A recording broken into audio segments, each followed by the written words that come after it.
Hi, Janet Von Schmeling here with a very special episode of Victory TV. We're in Los Angeles, California, and we get to be with someone who is also very, very special to me, Chris Applebaum. Hi, Hey, Janet. Chris. Hey, thanks for having me. Thank you for being with me and with us and our crew today.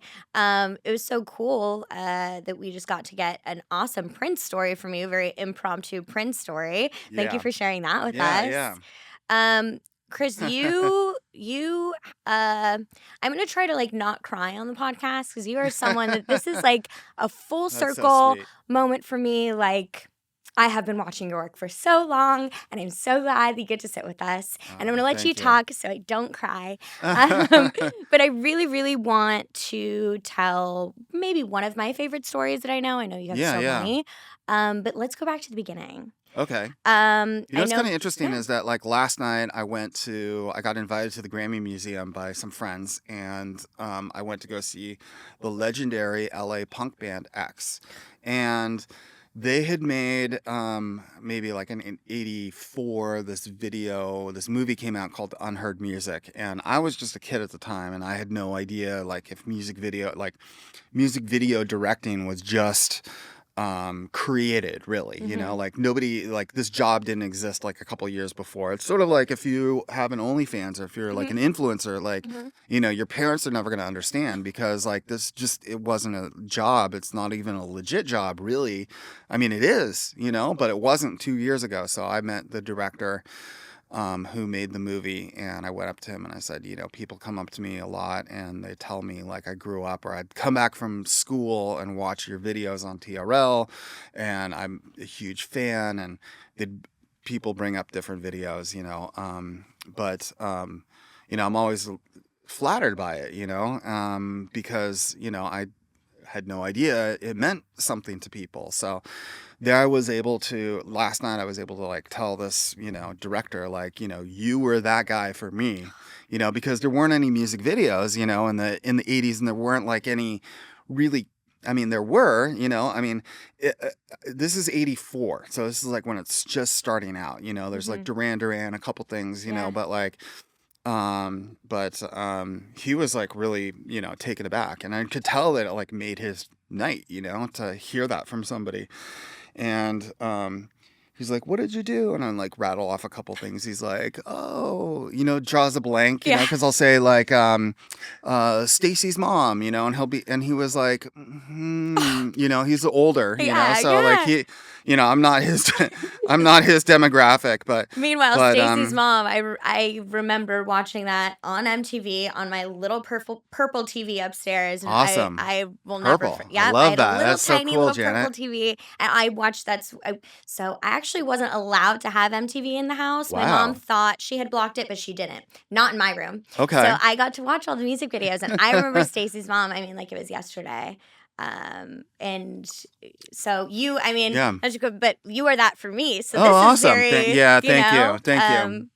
and so keep going. Just shout out to Stacy's mom. Yeah, Scott shout Wayne. I out to mean, Stacy's yeah, mom. Yeah, yeah. I met somebody recently. iconic. She did like a video that was Stacy's dad, and she was like this, and she had we had been talking about collaborating for a while, and she had no idea. And I mean, I think that's how we met too. Mm-hmm. Like you knew me as like a social media from the social Mm-hmm. media world, and then we worked, and I think we shot something, and then afterwards, like it came up in conversation somehow, and you're like, no fucking way, are you that person? Mm-hmm. I had no, No, so I was like, what was I that was like like, for you? That like, it was pretty major because I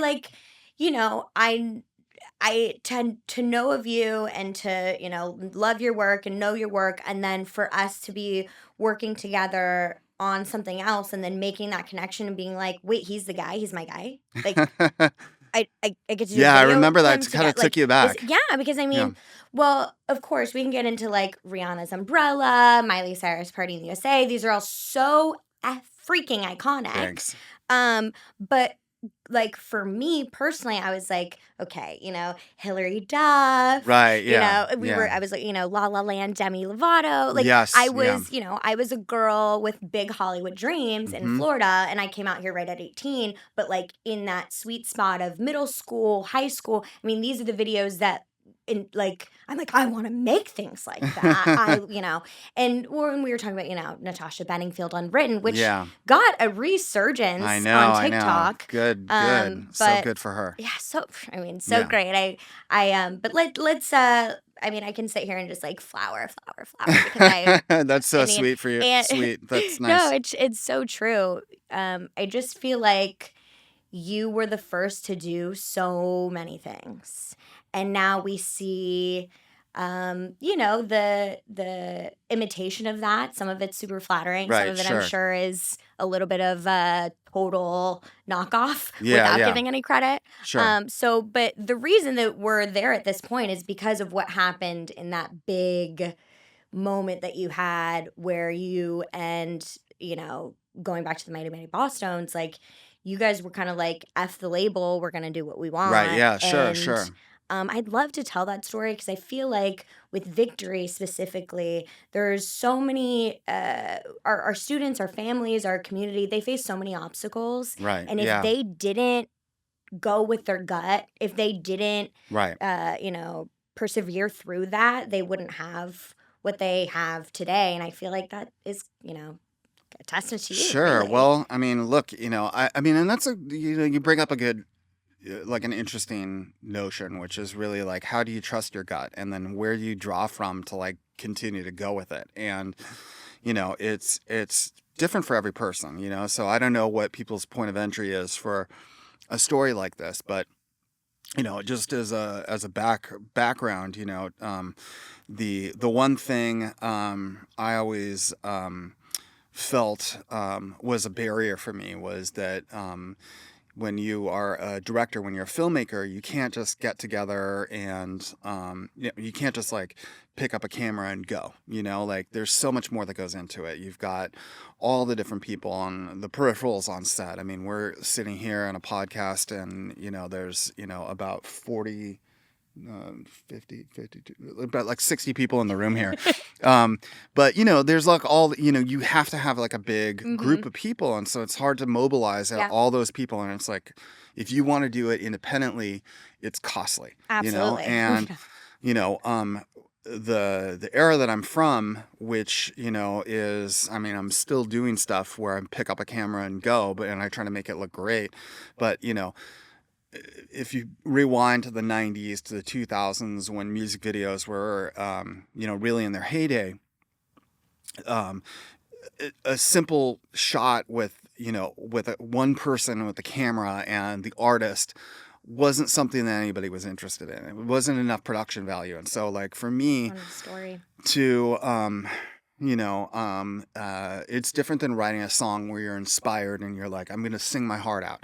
Or if you're a painter and you're alone in a studio and you can put something together on your own, just you and by yourself. As a filmmaker, I'd have to get and mobilize a lot of people, and then I'd have to convince them to like give me money, and I'd have to Yeah. convince them to like to Jump pay on me, board your vision. Yeah. exactly. And Uh-huh. it's Just sell what's in your really head. That's hard. so there Yeah. that was always like one of the biggest barriers for me was, and also I was really young. I started when I think when I was 19, I shot my first like professional music video, and everybody knew that I was 19, and that was really odd because everybody else was in their 30s and 40s. And I do want to say that if anybody listens to this, like the one thing that occurred to me early on was that when I was in my 20s, I thought, look, okay, everybody's giving me the keys to the kingdom. Like they're giving me big artists, and I'm in big moments where I've become a tastemaker, and I know that this isn't going to last forever. I'm going to get older, and when I am, I'm going to really like remember that first of all, like the kids really do like inherit the earth. Like the youth is the is everything for our society and our culture. Of course, like having older guys like me talk about talk about stories and stuff like that is cool. It's like a nice like roadmap and stuff. But really it's like the kid that I was when I was like 20 22, thinking like, I know I have all the answers, and Yep. like you sort of do, Hmm. I feel like you sort of do, For that moment um in time in your life, I totally can I mean, relate to that. it's a little more Hmm. confusing now, like, because media and things are consumed so much more Different. rapidly, but Hmm. yeah, back at that time, I think, I went to a college with in Amherst, Massachusetts, and my in my dorm, like next to me, was this guy who played guitar in this band called the Mighty Bosstones. And so I was studying film. He was studying, I don't know what he was studying, but he was in this band. And He was not studying, and he he was was playing not music in his dorm. exactly. But he, he and I talked about like how cool it'd be, like, what if one day, like when we grow up, like you can, we get a major label deal and you can do our music video. And I'm like, sure, that'd be amazing. So fast forward, I've been the guy who's done a bunch of stuff for this band before they became, The- before they got mhm. onto a major label. And I'd done videos, small videos, like, things. And, this was a band from Boston. And, I don't know, anybody from Boston knows that, like, your crew is your crew, Mhm. and you're very tight Fam. with them. Mhm. And to the point where it's like any outsider is not welcome. And it's kind of an interesting Boston thing, like, and it's, and these guys were no exception. And, so I was their guy. I had proven myself, even though, like, most of the band members were a little skeptical. And one of them Mhm. was, there was a guy in the band named Tim Burton. And he actually did study film. So he was always like looking over what I was doing and scrutinizing it. And I always felt a little nervous or whatever. There's 8 guys in the band, and just Yeah. me. But, you know, I'd done some big hits up to that point, but this was really like the big, huge video. I had no idea at the time, but the band presented me to the record label, and the record label was like, I mean, if I'm going on, I'm giving you too much background. Let me know, and No, I love I can it. tighten it up. Please. But Mm-mm. they were finally on Mercury Records, and Mercury had John Bon Jovi, and his record, The Blaze of Glory, was like starting to climb down the charts, and they had nothing else slot in there. And so they like had decided, we're gonna make the Mighty Bosstones impression that I got, like the next big single. There's gonna be a big push. We're gonna put a lot of money into it, etc. We need to get a big video. And the band's like, well, we have our guy, Yeah. Chris. And Yeah. they're like, yeah, we know Chris. Yeah, we know him. Okay. But we were thinking, and they threw out names like Spike Jones and Jeez. Roman My Coppola goodness. and all these guys, right? And Never heard of them. now, what was interesting was that back at that time, my music video production company was owned by Polygram, which Mm. owned Mercury Records, Mm-hmm.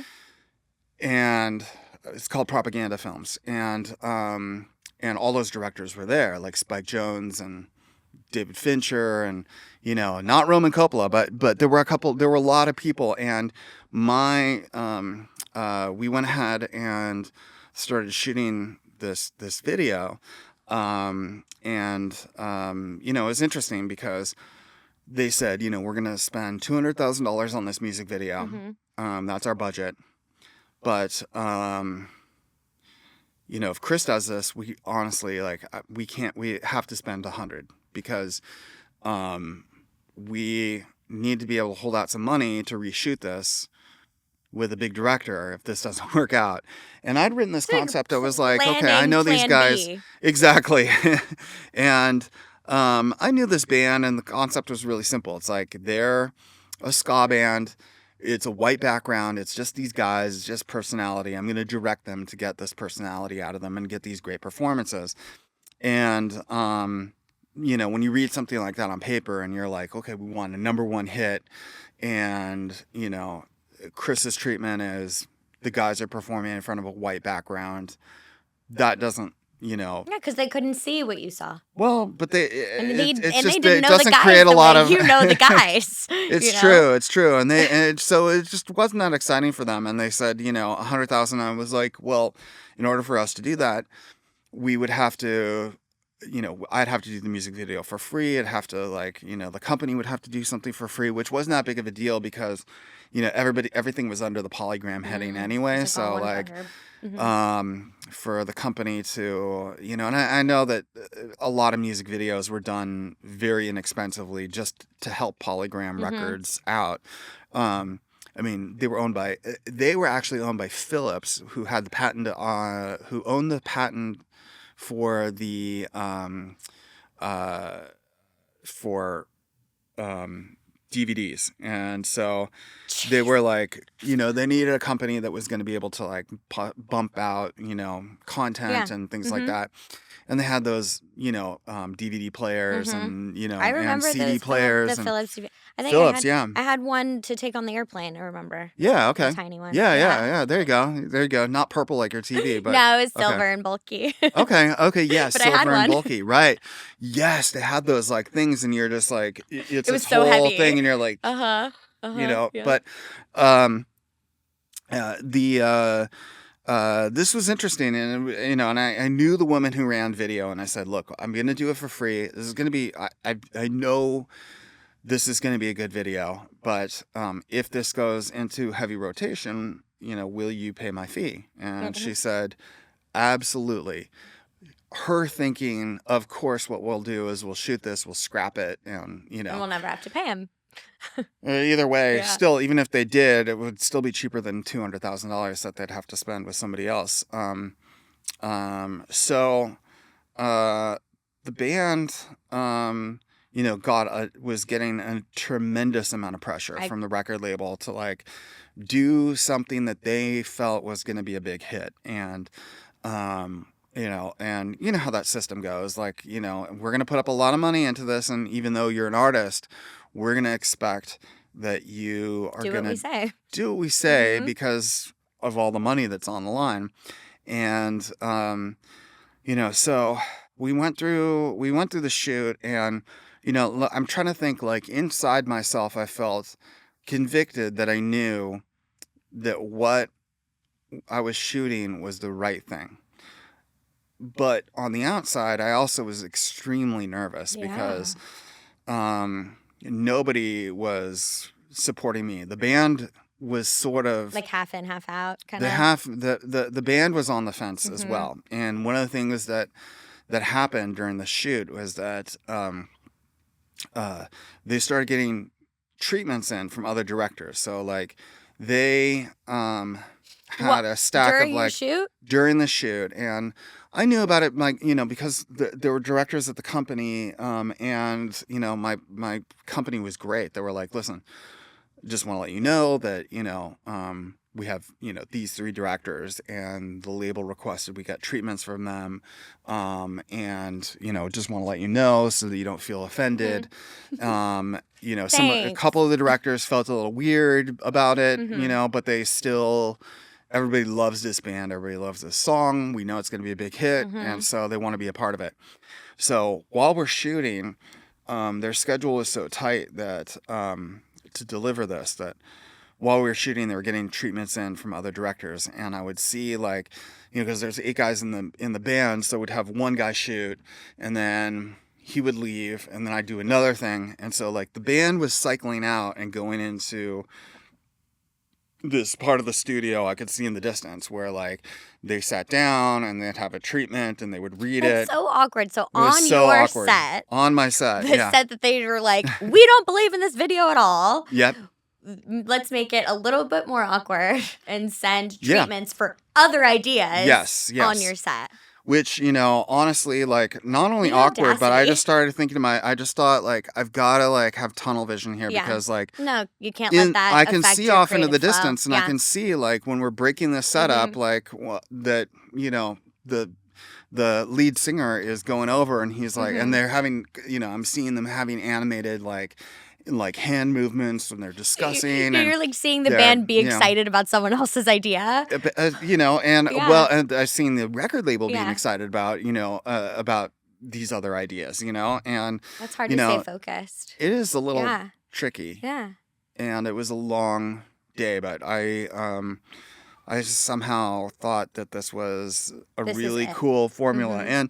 And, also, by the way, like speaking, going back to what I was saying before, it's like, the paradigm of greatness didn't involve like a person and a camera. It was about doing a big production at that point. And that was something that lended credibility to an artist. And, the bigger the video, it also like signified to the viewer, like, here's a band that's important, that MTV is behind, and MTV believes in and thinks is really important. So guys from Boston in front of a white background making faces didn't seem like it was. They didn't see it. They didn't understand it was really tricky, Yeah. and the other thing at that point that started making me really nervous was the fact that this became like an industry-wide event where people knew that Chris Applebaum, was shooting a music video that nobody believed in, and everybody was getting solicited to write a backup idea, to jump in while I'm, when at that point when I fail, and so, anyway, we shot it, and Did you shoot it here? I shot it in New York. It was in New New York. York City. New York City. And we finished it, and the label said they'd put it out while they're getting prepped for the next video, and they did, and it took off immediately. And a couple weeks later, it went to number 1 on MTV. It went in heavy rotation, and I got paid, which was Good. great, You got your check. So I got paid, which was really nice. But it was a interesting story that, like, I don't know how, as a 26-year-old kid, I was able to like push through that pressure and just believe that, what I was doing was working or going to work, especially when I see the facial expression of the band members, like when I'm working with them and they love it and they think that they did a great take, and then they go off and they read the other treatment and they come back and I see them for another take, and I'm realizing, like, they just saw something they liked better, and now I got to kind of work through that. So I've got to, like, the energy level I was bringing to, pumping people up for great performances and stuff, I had to like double it and triple it. So by the end of the day, it was like, that's for sure. But I think maybe that's where it came from. I Yeah. mean, my back was up against a wall. It was like nothing I could, and that's the other thing. I like just couldn't bear to think, what are people going to think about me when I have a failed video? Because back in those days, I mean, there wasn't a lot of media, so like if you saw something on MTV, It's legit. it's supported. That's who's big. famous. Yeah. Exactly. Like, look, this is who's popular. I mean, that's right. So it was like Spin Magazine, Rolling Stone. Yeah. The CW, like Beverly Hills 90210, like that Melrose was the Place, kind of stuff. Melrose Place, like that's where all the cool stuff happened, and if you like mess up in that environment, it's public and it's humiliating. So because you didn't mess up and because it was such a massive hit, where did your career go from there? I immediately, it was a really cool triumph for me, and I